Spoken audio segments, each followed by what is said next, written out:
Առողջապահության նախարարությունն ազգային ժողովին առաջարկում է մարդու վերարտադրողական առողջության եւ վերարտադրողական իրավունքների մասին օրենքից հանել այն դրույթը, որը տարիքային շեմ է սահմանում վերարտադրողական օժանդակ տեխնոլոգիաներից օգտվելու համար։ Փոփոխությունը սահմանադրական դատարանի պահանջով է, որը հարցը քննել է մարդու իրավունքների պաշտպանի դիմումի հիման վրա։ Մեր առավելագույն տարիքը 55-ն էր, եթե ինքը կինը պետք է կրեր հղիությունը 53-ը։ Պատգամավոր Արմենուհի Գյուրեղյանը հետաքրքրվեց, եթե տարիքային շեմը հանվում է, արդյոք դա նախ նշանակում է, որ պետպատվերով այդ ծառայություններից օգտվողների թիվը մեծանալու է, եւ երկրորդը, արդյոք կառավարությունը պատրաստ է լինելու արձագանքել այն հնարավոր բարդություններին, որոնք կարող են առաջանալ մեծ տարիքում երեխա ունենալու հետևանքով։ Մեղա, բայց Աստված մի արած, թե մեծ տարիքում, ասենք այդ երեխան, որը կծնվի վերարտադրողական օժանդակ տեխնոլոգիաների արդյունքում, ինչ որ փաստի առաջ կանգնեց, արդյոք որոշակի մեխանիզմներ կան նրանց որդեգրման, չորդեգրման եւ այլն եւ այլն։ Քանի որ Սահմանադրական դատարանի որոշումները պետք է սա անենք երամսյա ժամկետում,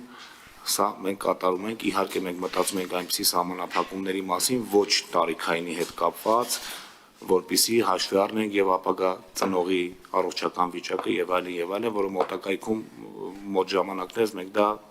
կնախաձեռնենք եւ քննարկենք միասին եւ ինչ-որ փոփոխություն կանենք։ Ինչ վերաբերում է պետպատվերին, Գասպարյանը նշեց, որ այս փոփոխությունը բյուջեի վրա հավելյալ ծանրաբեռնվածություն չի առաջացնելու։ Պետության ֆինանսավորմամբ համապատասխան ծրագիրն այսպես թե այնպես իրականացվում է ավելի ցածր տարիքի դեպքում։ Ազգային ժողովի առողջապահության հարցերի մշտական հանձնաժողովի նախագահ Հռիփսիմե Հունանյանը ներկայացրեց 43 երկրում փորձի ուսումնասիրության արդյունքները։ 34-ում դրվել է տարիքային շեմ եւ առավելագույն տարիքն ըստ առանձին երկրների 45-ից 51-ն է։ Հանձնաժողովը փոփոխություններին հավանություն տվեց։ Երկրորդ ընթերցմամբ ընդունեց նաև բնակչության բժշկական օգնության եւ սպասարկման մասին օրենքում լրացումների մասին նախագիծը, որը վերաբերում է լաբորատորիաներում որակի կառավարման համակարգներ դնելուն։ Լրամշակված տարբերակում փոփոխությունները հիմնականում տեխնիկական են։ Նաև ընդունվեց որոշում առողջապահության հարցերի մշտական հանձնաժողովում քաղաքացիների ընդունելության կազմակերպման մասին։ Քանի որ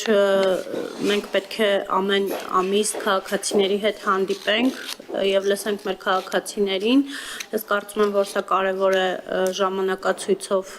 ֆիքսել։ Ժամանակացույցը վերաբերում է ընթացիկ ու եկող տարվան։ Աննա Զախարյան, լուրեր։